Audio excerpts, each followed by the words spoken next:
तो last video में हम लोग पढ़े थे cash flow from operating activities और अब हम लोग पढ़ेंगे cash flow from investing activity. तो जब हम लोग इन्वेस्टिंग एक्टिविटी पढ़ते हैं तो बहुत ही लिमिटेड चीज़ है जो हम लोग को कवर करना पड़ता है। जैसे कि हम लोग को किस किस चीज़ पे फोकस करना पड़ेगा, तो सबसे पहला हम लोग का फोकस होना चाहिए फिक्स एसेट्स पर। दूसरा हम लोग का फोकस होना चाहिए नॉन करेंट इन्वेस्टमेंट्स पर। और तीसरा हम लोग का फोकस होना चाहिए रिटर्न्स पर। ठीक है, तो अब जैसे कि अगर फिक्स एसेट्स का अगर कोई एग्जांपल का बात करें तो फिक्स एसेट्स क्या होता है, तो फिक्स एसेट्स का एग्जांपल हो सकता है लैंड एंड बिल्डिंग और machinery.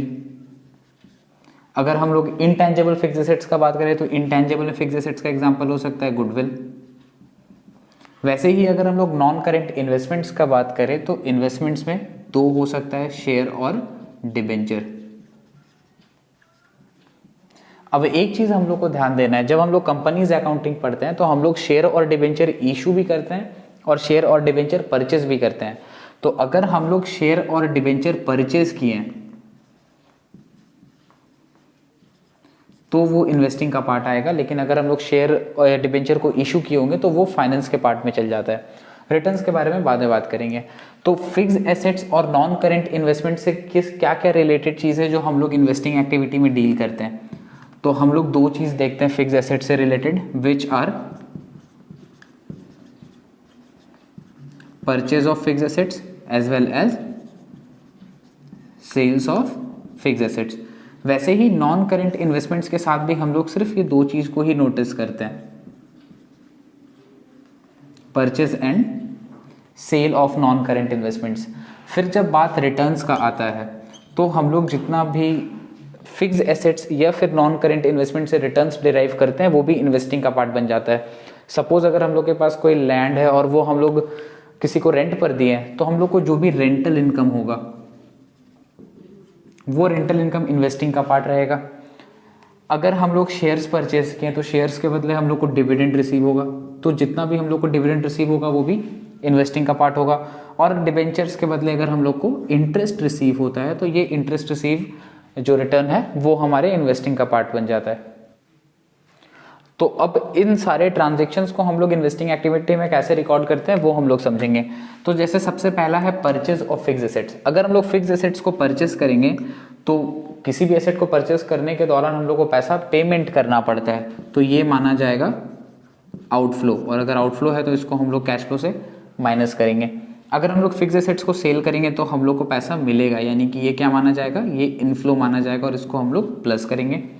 Same non current investments के साथ भी अगर हम लोग नॉन करेंट इन्वेस्टमेंट को परचेस करते हैं तो ये आउटफ्लो होगा, आउटफ्लो हुआ तो सब्ट्रैक्ट करेंगे। वैसे ही अगर हम लोग नॉन करेंट इन्वेस्टमेंट्स को सेल करते हैं तो ये इनफ्लो माना जाएगा, इनफ्लो होगा तो इसको प्लस किया जाएगा। और जितने भी रिटर्न्स हम लोग को मिलते हैं इन्वेस्टिंग एक्टिविटी में, ये सारे ही रिटर्न्स हमारे लिए इनफ्लो होते हैं, तो इसको हम लोग कैश फ्लो में ऐड करेंगे। तो वैसे इन्वेस्टिंग एक्टिविटी बहुत ही छोटा टॉपिक है, लेकिन हम लोग को कुछ इंपॉर्टेंट टर्म्स है जो समझना होता है। जैसे कि अगर हम लोग को क्वेश्चन में कोई भी एडिशनल इंफॉर्मेशन गिवन होगा, additional information related to any asset, any fix assets, तो अगर हम लोग को क्वेश्चन में कोई भी एडिशनल इंफॉर्मेशन दिया है किसी भी फिक्स एसेट्स के बारे में, तो उस जगह पर हम लोग को बनाना पड़ता है लेजर।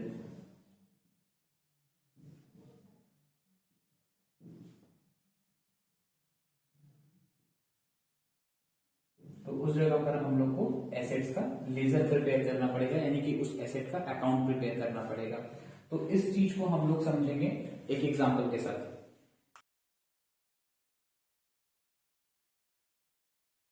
तो जब हम लोग एसेट का लेजर बनाएंगे तो हम लोग को दो चीज ख्याल करना पड़ेगा। ठीक है, लेट सपोज हम लोग इसको दो केसेस में बांट देते हैं। सपोज केस वन है when provision for depreciation account is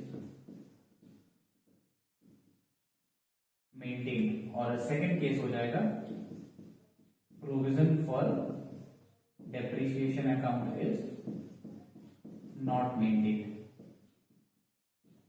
तो जब भी हम लोग लेजर बनाएंगे तो हम लोग को इस दो चीज का ख्याल करना पड़ेगा कि provision for depreciation account maintain किया जा रहा है या फिर नहीं किया जा रहा है। तो अभी जो हम लोग एग्जांपल के लिए क्वेश्चन लिए हैं, तो इस क्वेश्चन में provision for depreciation account maintain नहीं किया जा रहा है। अभी इस एग्जांपल में हम लोग को कहीं पर प्रोविजन फॉर डेप्रिसिएशन अकाउंट देखने को नहीं मिल रहा है। इसका मतलब company provision for depreciation account maintain नहीं कर रही है। अब जैसे कि अगर बैलेंस शीट में आपको फिक्स्ड एसेट के कॉलम में प्लांट एंड मशीनरी शो किया है, ओपनिंग और क्लोजिंग बैलेंस, और साथ ही साथ प्लांट एंड मशीनरी से रिलेटेड कुछ इन्फॉर्मेशन भी गिवन है, जैसे कि उसका डेप्रिसिएशन और कुछ मशीन हम लोग सेल किए हैं।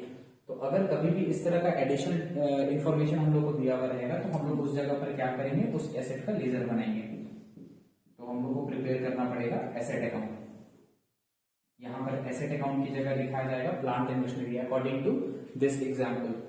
तो हम लोग सबसे पहले एसेट अकाउंट में क्या करेंगे, सबसे पहले ओपनिंग बैलेंस को पोस्ट करेंगे। किसी भी एसेट का ओपनिंग डेबिट साइड में होता है और क्लोजिंग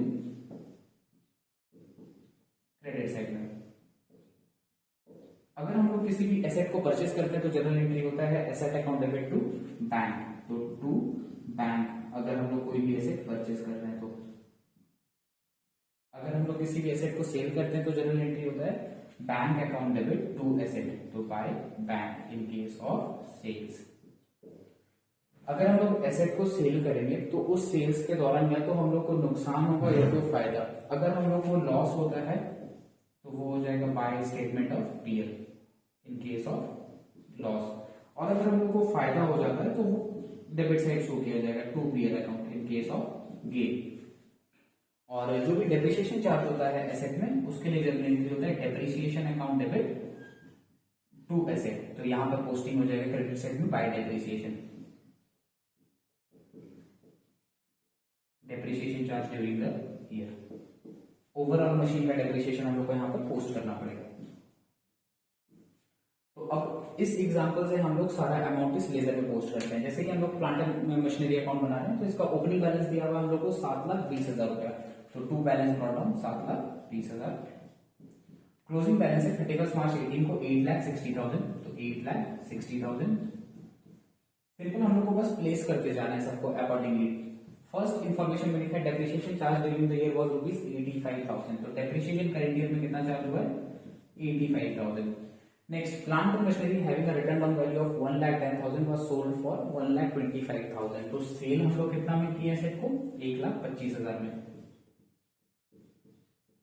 उसका रिटर्न डाउन वैल्यू कितना था, उसका रिटर्न डाउन वैल्यू था 1,10,000 और वो मशीन बिका है 1,25,000 में, यानी हम लोग को फायदा हुआ। फायदा कितना का 15,000 का, तो गेन वाले कॉलम में 15,000। अब गेन और लॉस दोनों एक साथ हो नहीं सकता, यानी कि ये वाला कॉलम हम लोग का खाली रहने वाला है।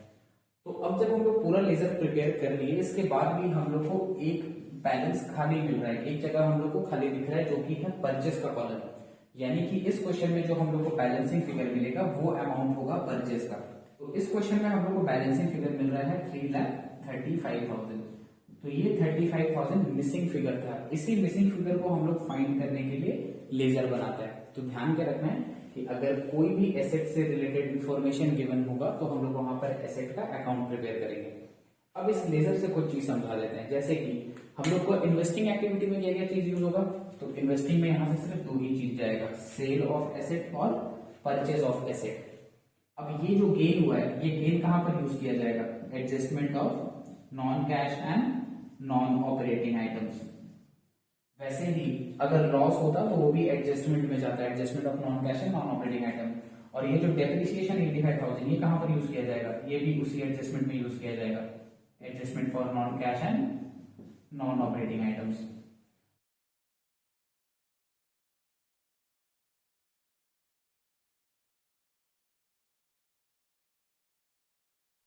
तो अब हम लोग इस एग्जांपल में देखेंगे कि अगर हम लोग को एक्यूमुलेटेड डेप्रिसिएशन अकाउंट दिया रहे तब हम लोग लेजर्स किस तरह से प्रिपेयर करेंगे।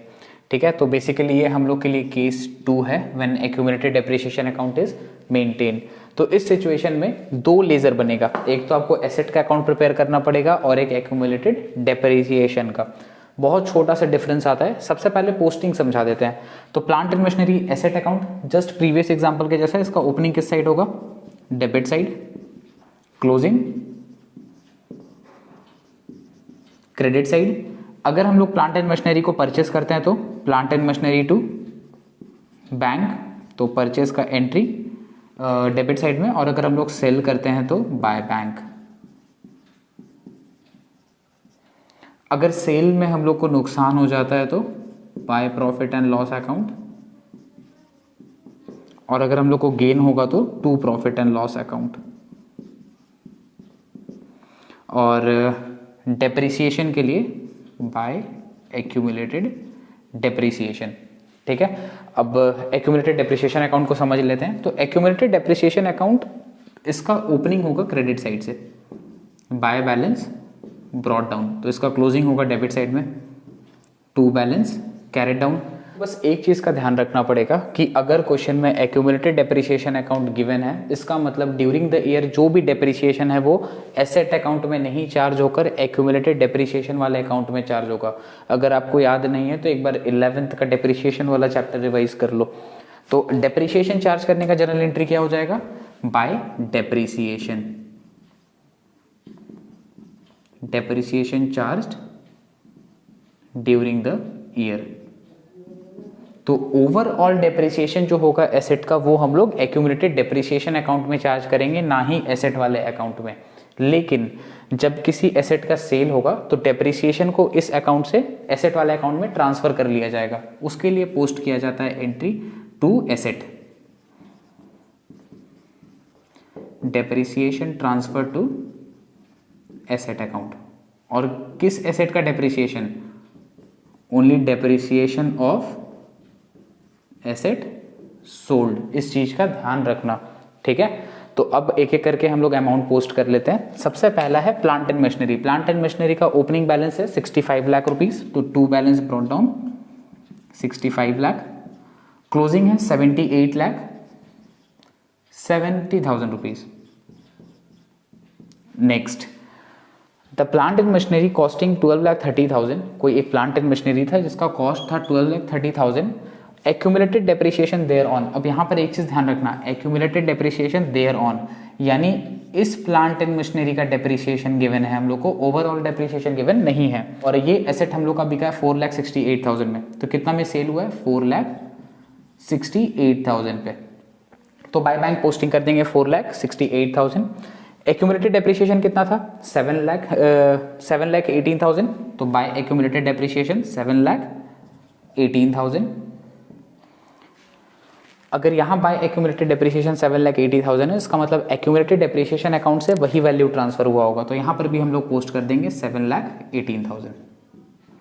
नेक्स्ट, और कौन कौन सा ब्लैंक है जो हम लोग अभी फिल कर सकते हैं, जैसे कि एक्यूमुलेटेड डेप्रिसिएशन अकाउंट। तो एक्यूमुलेटेड डेप्रिसिएशन का ओपनिंग है 10,80,000, तो ओपनिंग बैलेंस 10,80,000।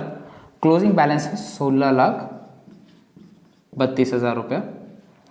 तो नेक्स्ट हम लोग कैलकुलेट कर लेते हैं कि ये जो एसेट हम लोग सेल किए इसमें हम लोग को फायदा हुआ है या नुकसान। तो इस एसेट का प्राइस था 12,30,000, तो 12,30,000 इसका वैल्यू, जिस पे डेप्रिसिएशन लगा था 7,18,000। तो प्रेजेंट वैल्यू हो जाएगा इसका 5,12,000 रुपया। तो जिस एसेट का प्रेजेंट वैल्यू 5,12,000 है और वो बिक रहा है 4,68,000 में, यानी कि यहाँ पर हम लोग को नुकसान हुआ है। कितना का नुकसान हुआ है? तो डिफरेंस चेक कर लेंगे। तो यहाँ हम लोग को नुकसान हुआ है 44,000 का। तो लॉस हम लोग कैलकुलेट कर चुके हैं 44,000।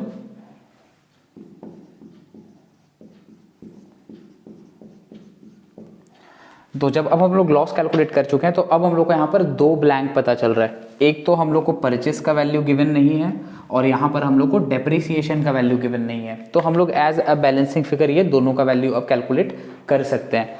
किस तरह से हम लोग बैलेंसिंग फिगर कैलकुलेट करेंगे? तो क्रेडिट साइड के सारे अमाउंट को सम कर देंगे, डेबिट साइड के सारे अमाउंट को सब्ट्रैक्ट कर देंगे उसी से।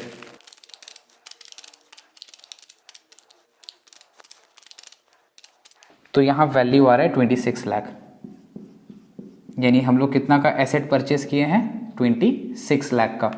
और इसी तरह से एक्यूमुलेटेड डेप्रिसिएशन में हम लोग को पता चल जाएगा कि ड्यूरिंग द ईयर हम लोग कितना डेप्रिसिएशन चार्ज किए हैं एसेट पर। तो कैसे कैलकुलेट करेंगे? डेबिट साइड को सम करेंगे, क्रेडिट साइड वाले अमाउंट को सब्ट्रैक्ट कर देंगे।